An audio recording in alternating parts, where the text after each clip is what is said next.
it's important to remember that like you're not a failure if you haven't quote made it yet. And even if you have made it, you're probably going to go through a few more twists and turns before you feel comfortable with yourself. And I think once you get past your mid to late 20s, you feel very comfortable with who you are and what you can achieve. And, you know, your own existence is a lot easier, I think. Facts. Like, man, it was a rocky road getting here. Yeah. A lot of depression, a lot of it hurting, a lot of like, I am a failure. I'm not living my potential, and that hurts.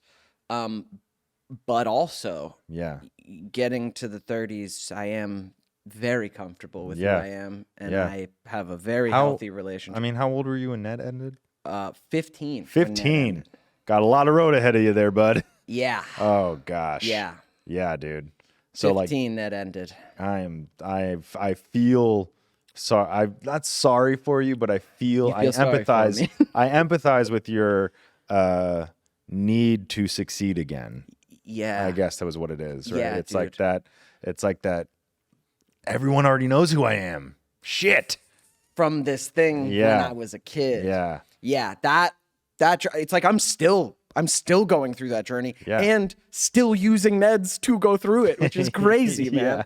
But yeah, the drive in me to like transcend Neds is, I mean, it's deep because I love how many people love Neds. Like it really was a special thing. It was a special thing making it. It's been a special thing for people in their lives. Like it really has this magic. I'm so grateful for it.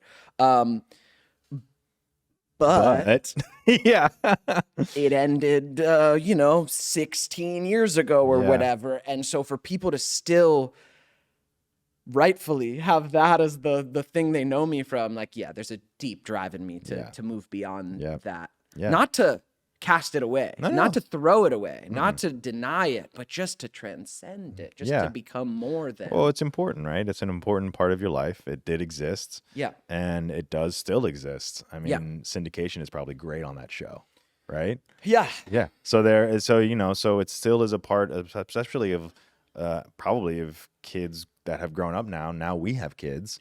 And it's like, oh, dude, like, this is something that really helped me get through these things. Exactly. So, which is beautiful to have something that's that lasting. Like it really is. It's incredible. Yeah. But I mean, I think going through that and sort of becoming comfortable with the fact that, yes, I am this to people.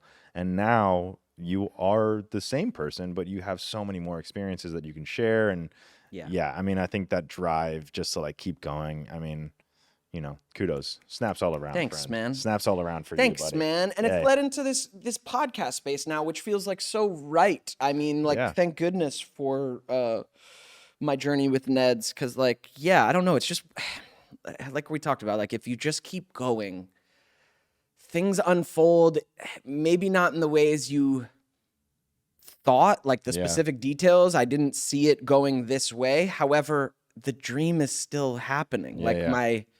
What I want is still active and doors are still opening and opportunities are still opening. Yeah, like not always in the way that I thought, but like for you couldn't have even foreseen TikTok. Nope. But you were open to it when it started. Yeah. You're still in it. You're still paying attention. Well, maybe I go into this space. Yeah. Like you're always looking for something new. And I think that that's sort of when you get bogged down in the thing that did work or has worked for other people, and then that thing changes, but you thought that was the way to succeed. So now I think that's a big part of it too. That's hard like you these always, days. Yeah, you always have to like innovate. Innovate is the term, but like you always have to change with everything else that changes. And I think that is really hard because like people still hate vertical short form content. It's like, okay, but it's winning. Right. So that's what you should do now. Right. It's like, oh, but this is shot in horizontal and you can't capture the whole picture and everything. It's like, okay, Chris Nolan, you're not Chris Nolan. You're not. Right. You're a dude with a phone. Right. Lean in. Like it's fine. Right. And I think that is sort of like those minutes and hours that you like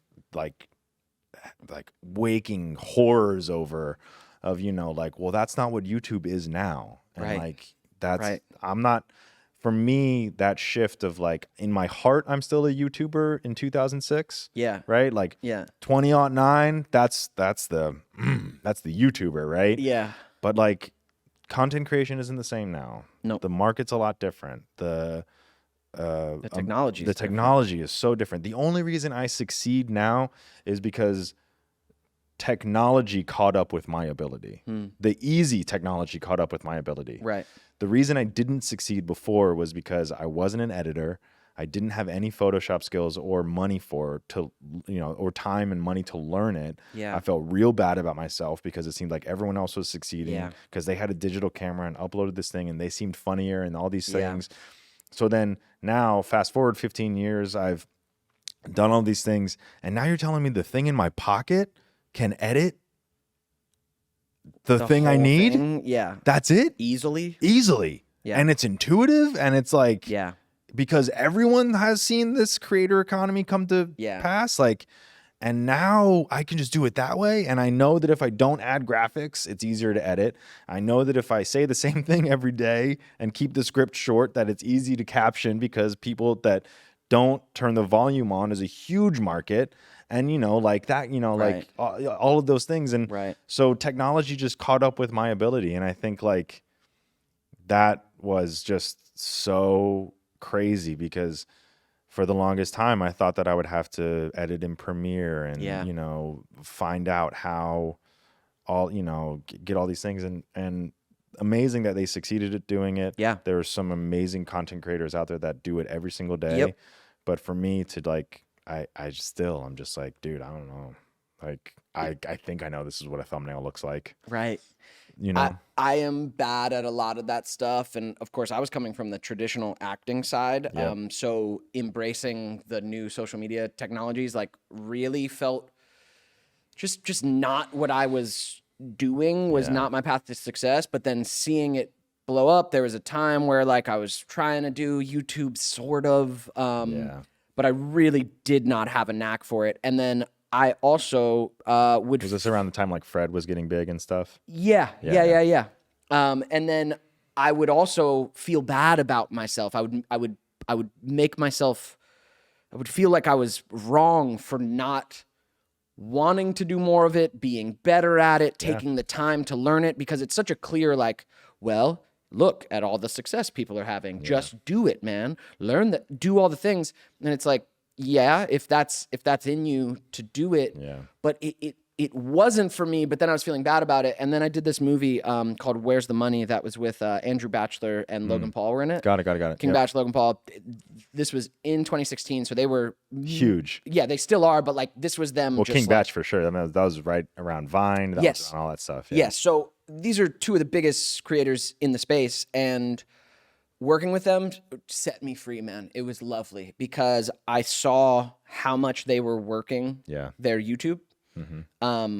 And it finally gave me like, oh, here's why they're successful. It's not a fluke. They're working their asses off at this every night, leaving our 12-hour days on set and going and editing their daily video for YouTube until 5 a.m. and coming back and posting while working and still being great on set. Like, I was like, oh, that's what it takes.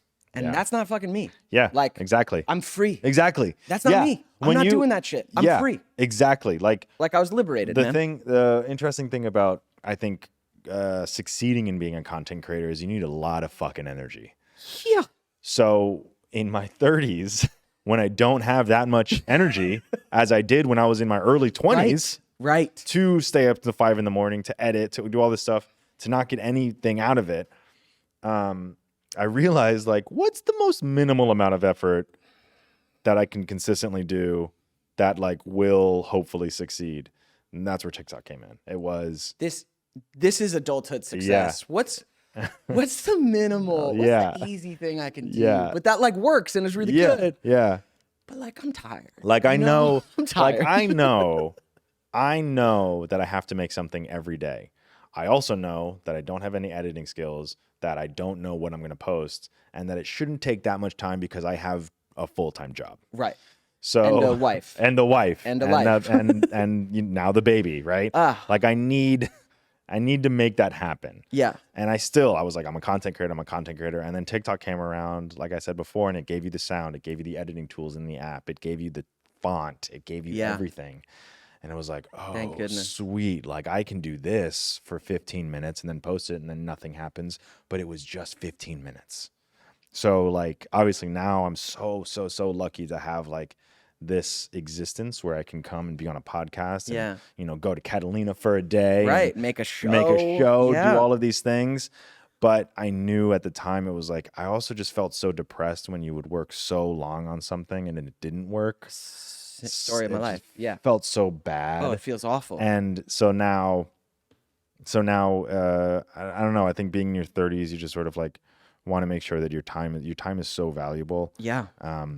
And like that dopamine reward system when you put a bunch of effort into something and nothing happens with it. Like it literally like breaks your brain. And when you see when you saw Logan Paul and King Bash, like, you know, you saw them and they were just absolutely working their asses off, but that's why they're like that is why. Like it takes a lot of work. Yeah, it made me respect. Oh, dude. Anyone, I was like, oh, anyone who's doing